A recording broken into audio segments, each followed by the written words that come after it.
옳은 소리. 동체 인생과 날개 인생. 김태우 칼럼. 2022년 8월 19일.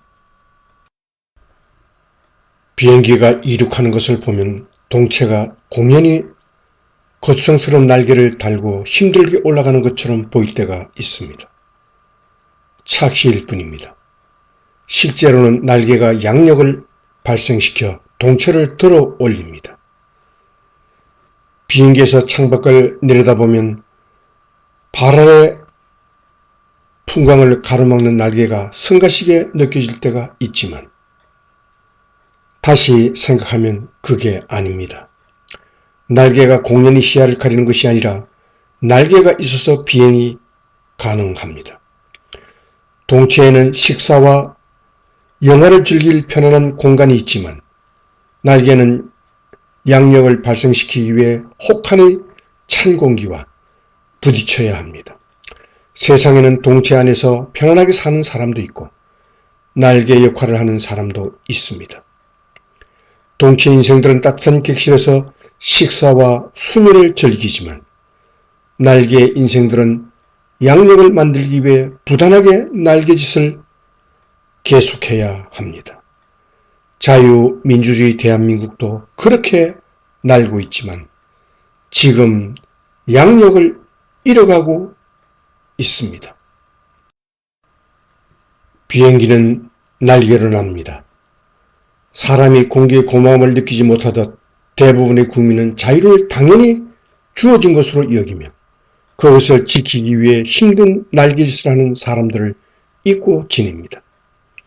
수천 년 동안 임금을 섬기고 살면서 자유가 무엇인지 모르고 자유를 위해 피를 흘려보지도 않았던 사람들이 사는 땅에 자유민주주의와 시장경제 체제를 도입한 이승만은 선구자적 날개 인생을 산 분이었습니다. 산업화와 자주국방을 선도했던 박정희도 대단한 날개 인생을 살았던 분입니다.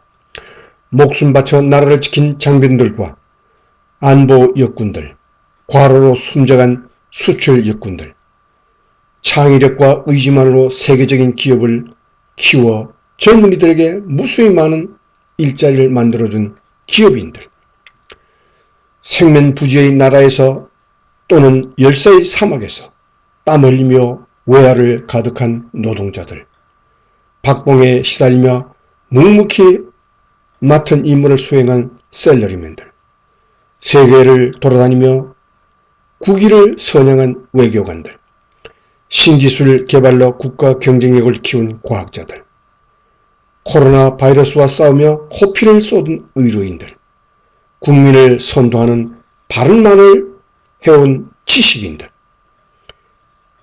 이들이 오늘의 대한민국을 있게 한 날개 인생들입니다.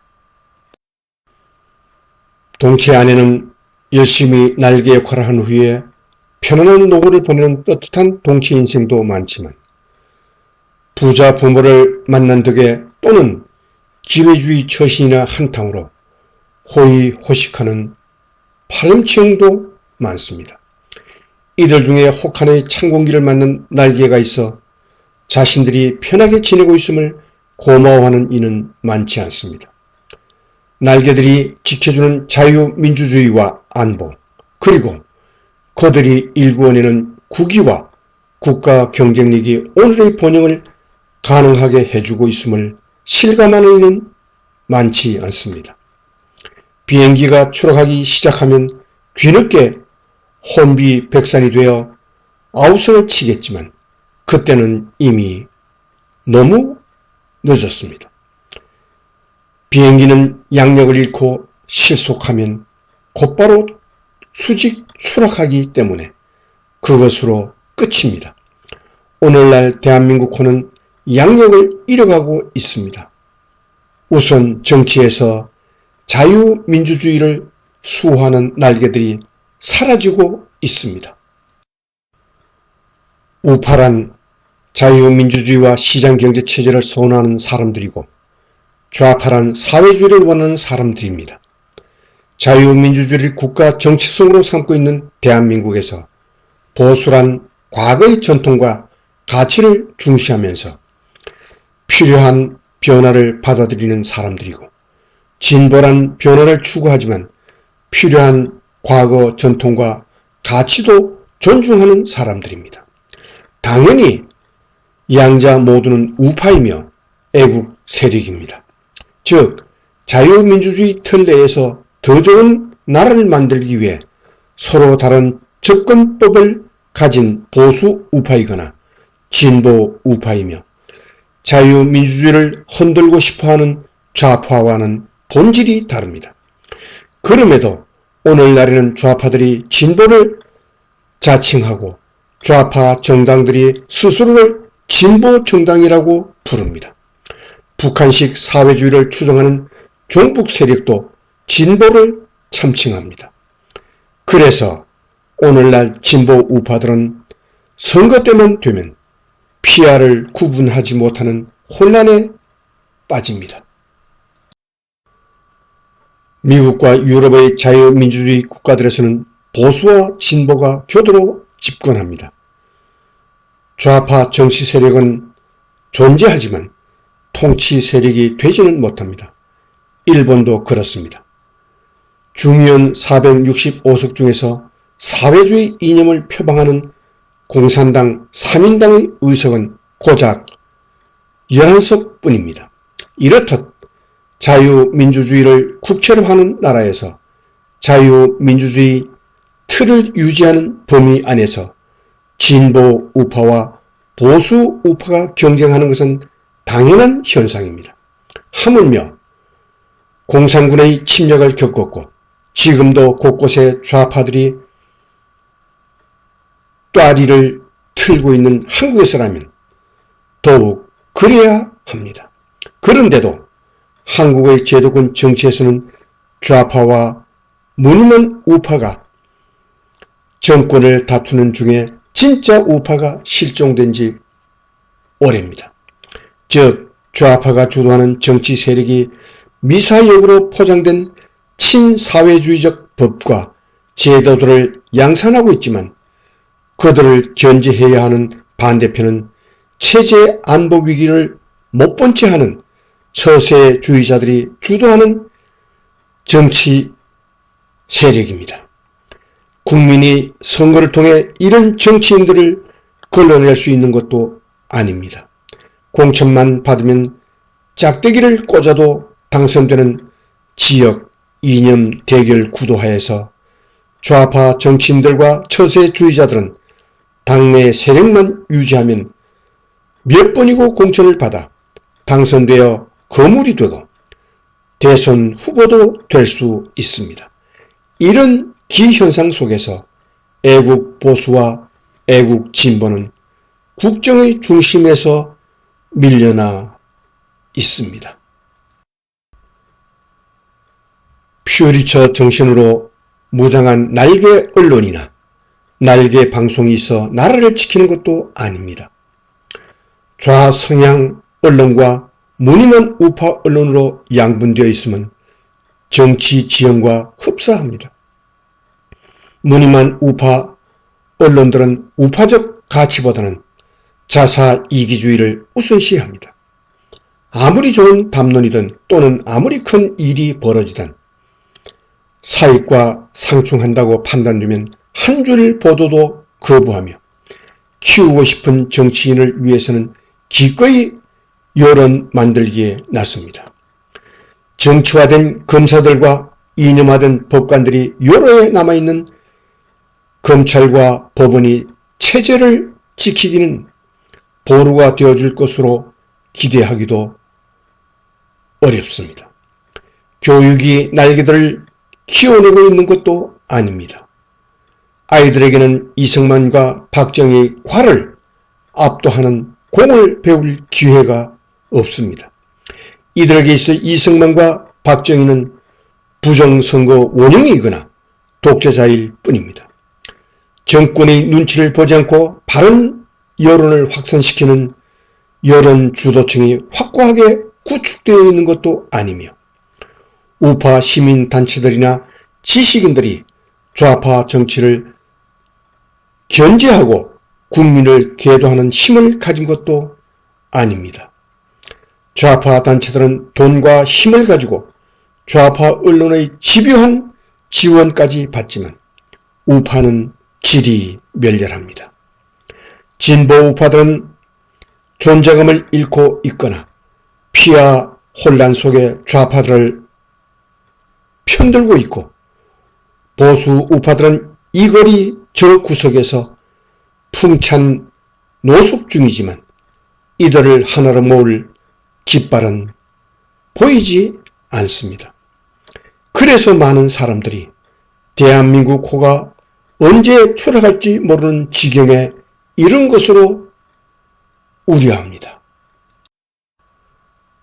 부자들이 잘 죽는 나라가 되어야 자본주의는 성공한 사람과 실패한 사람 간의 차별성이 너무 크다는 근본적 문제점을 안고 있습니다.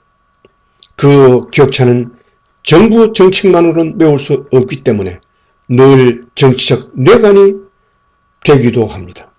그럼에도 사회주의 체제 하에서는 예외 없이 모두가 가난해지고 사회주의 체제를 감독하는 특권층이 생겨나면서 더욱 심한 불평등이 야기됩니다. 그래서 미국의 레이건 대통령은 책으로 사회주의를 읽은 사람은 얼치기 사회주의자가 되지만 몸으로 사회주의를 겪은 사람은 철저한 반공주의자가 된다고 했습니다. 한국에서도 빈부격차 해소, 정의, 젠더 평등, 군 인권, 분권 등 사회주의자들이 외치는 약자 담론들이 쉽게 사람들의 폐부를 파고듭니다. 하나하나의 제목 자체는 너무나 당연하고 문제없는 것으로 들릴 수 있습니다. 하지만 모두를 합쳐서 깊이 들여다보면 가족의 유대를 파괴하고 대한민국을 쪼개는 방향을 향하고 있음을 알 수 있습니다. 그래서 좌파는 고단수입니다. 좌파를 해야 멋있는 것으로 여기는 얼치기들은 이에 환호하며 그것들이 어디를 향해 가는가에 대해서는 무신경합니다. 비행기가 추락하면 자신들도 죽는다는 사실을 알지 못합니다. 자본주의의 본산인 미국은 빈부격차, 인종차별, 마약 등 다양한 문제들을 가진 나라이지만 자유민주주의와 시장경제 체제가 흔들리지 않는 이유 중의 하나는 부자들이 잘 죽는 나라이기 때문입니다. 즉, 기업은 상속하되 부는 사회에 환원한 부자들이 많습니다. 1960년대 헐리우드 영화의 황금시대를 열었던 배우 커크 더글라스는 2020년 죽음을 앞두고 6천만 달러에 달하는 재산을 가난한 학생들을 위한 장학금과 의료기관 지원금으로 쾌척하면서 자식에게는 한 푼도 남기지 않았습니다. 아름다운 눈매와 순결한 이미지의 여배우 오드리 헵번은 1989년 은퇴 후 유니세프 대사로 아프리카 오지의 아이들을 돌보는데 여생을 바쳤습니다. 철강왕 카네기는 66세가 되던 1906년 사업에서 손을 떼고 벌었던 돈을 전부 사회에 환원했습니다. 2,500개가 넘는 공공도서관, 카네기 멜론 공대, 카네기 연구소, 카네기 평화재단, 카네기 홀, 카네기 박물관 등 그가 남긴 족적은 엄청납니다. 헬시지 재단도 맥주 회사에 의해 설립되었고 무수히 많은 대학들이 독지가들의 기부금으로 설립되었습니다. 워싱턴에는 정책을 연구 건의하는 연구기관들이 200여 개나 있습니다. 대부분 부자들이 사회에 환원한 돈으로 세워졌기 때문에 특정 분야 전문가나 풍부한 국정 경험을 가진 은퇴 공직자들이 정치 권력의 눈치를 보지 않고 쉴 새 없이 견해를 쏟아냅니다. 언론은 이들의 견해를 전파하고 이들이 만들어내는 여론이 미국을 이끕니다. 그래서 어떤 대통령 아래에서도 자유민주주의라는 큰 틀은 흔들리지 않습니다.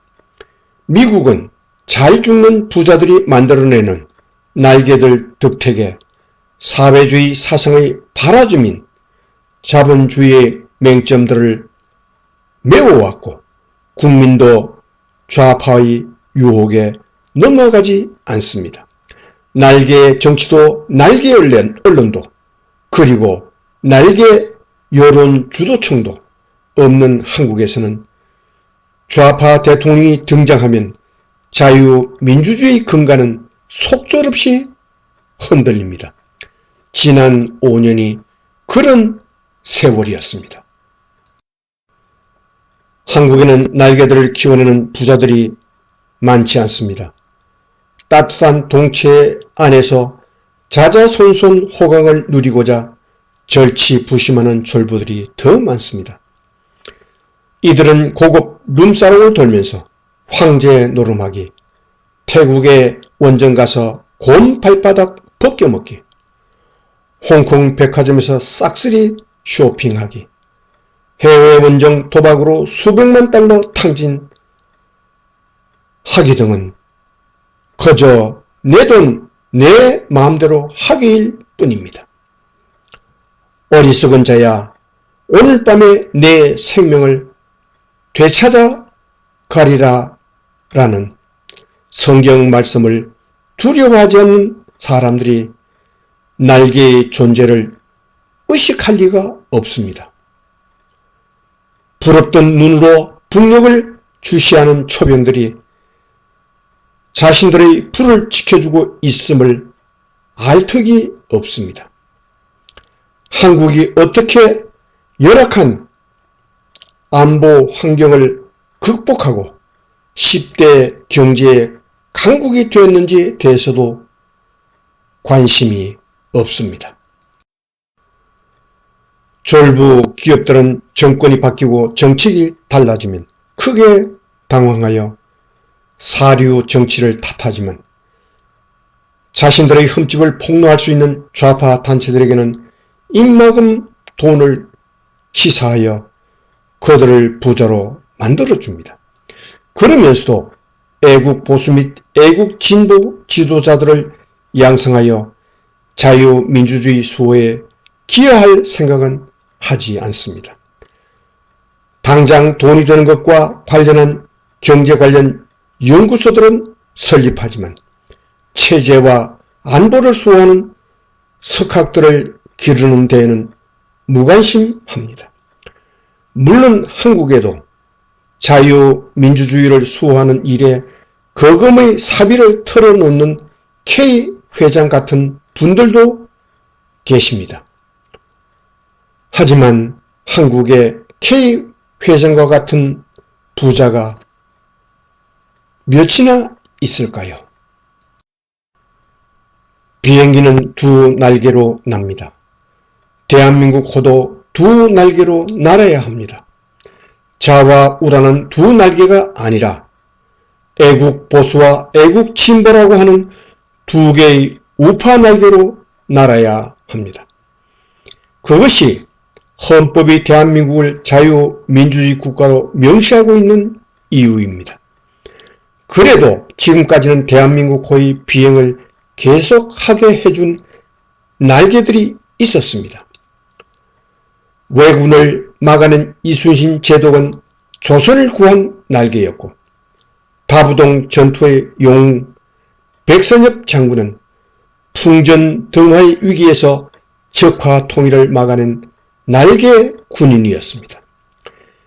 세계보건기구 사무총장을 역임한 후 세계 오지를 돌면서 한국인 슈바이처로 살았던 이종욱 박사, 남수단 오지에서 평생 의료봉사를 하다가 숨진 이태석 신부 등도 숭고한 날개 인생을 살았던 분들입니다. 대한민국의 날개로 살았던 외국인도 많습니다. 6.25 전쟁에서 산화한 37,000 미군을 위시한 유엔군은 대한민국을 지도상에 살아남게 한 날개들이었습니다. 1951년 지평리에서 중공군을 맞아 분전했던 프랑스의 몽크라르 장군, 1976년 판문점 공동경비구역에서 북한군의 도끼에 숨진 보니파스 대위와 베럿 중위 등도 그런 사람들이었습니다. 1960년대 꽃다운 나이에 소록도에 들어와 40년 동안 한센병 환자를 돌본 오스트리아 출신의 마리안느 수녀와 마가렛 수녀도 그런 날개들이었습니다. 양화진에 영변하고 있는 130명의 선교사들도 한국에서 죽기 위해 이 땅에 와서 사랑을 전파하며 살다간 고마운 외국인 날개들이었습니다. 지금도 애국 열정으로 정직하게 소임을 다하는 군인, 기업인, 과학자, 공직자, 노동자, 전문가, 지식인, 교육자, 언론인, 경찰, 법조인 등이 있어 대한민국호는 비행을 계속하고 있습니다. 하지만 양력을 잃어가고 있습니다. 정치판에서 애국자들이 자취를 감추는 중에 국가보안법 폐지, 한미 동맹 해체, 주한미군 철수 등을 주장하는 사람들이 선전선동을 앞세우고 정치와 사회 그리고 길거리를 장악하고 있습니다. 그럼에도 그 반대편에 있는 정치 세력의 관심사는 언제나 정치적 생존이며 그들에게 있어 체제 위기를 논하는 사람들은 가까이 하지 않아야 하는 극우일 뿐입니다. 지역 대결과 이념 대결이 만들어주는 다선 거물들이 정치를 쥐락펴락하는 중에 애국심과 소신 그리고 능력을 겸비한 거물들이 성장할 공간은 협소하며 국민이 가질 수 있는 선택지는 극히 제한됩니다. 결국 선거 때가 되면 보수 우파는 처세주의 세력에 표를 주고 진보 우파는 진보를 참칭하는 좌파에 표를 주지만 선거가 끝나면 버려진 집토끼가 되고 맙니다. 이런 현상은 사회의 각 분야에 확산되고 있습니다. 이런 사람들이 동체를 점거한 비행기는 오래 날지 못합니다. 동체 인생이 날개 인생의 고마움을 모르는 나라에서 자유민주주의는 번성하기 어렵습니다. 비행기가 추락하면 동체도 부서지고 날개도 부서집니다. 1등석 승객도 죽고 이코노미석 승객도 죽습니다. 기업들이 돈을 잘 쓰고 부자들이 잘 죽는 나라를 만들지 못하면 대한민국호는 언제 실속 추락할지 모릅니다. 사람이 부자인 채로 죽는 것이 가장 수치스러운 일입니다. 1919년 카네기가 숨을 거두면서 남긴 말입니다. 한국에 카네기와 같은 부자가 몇이나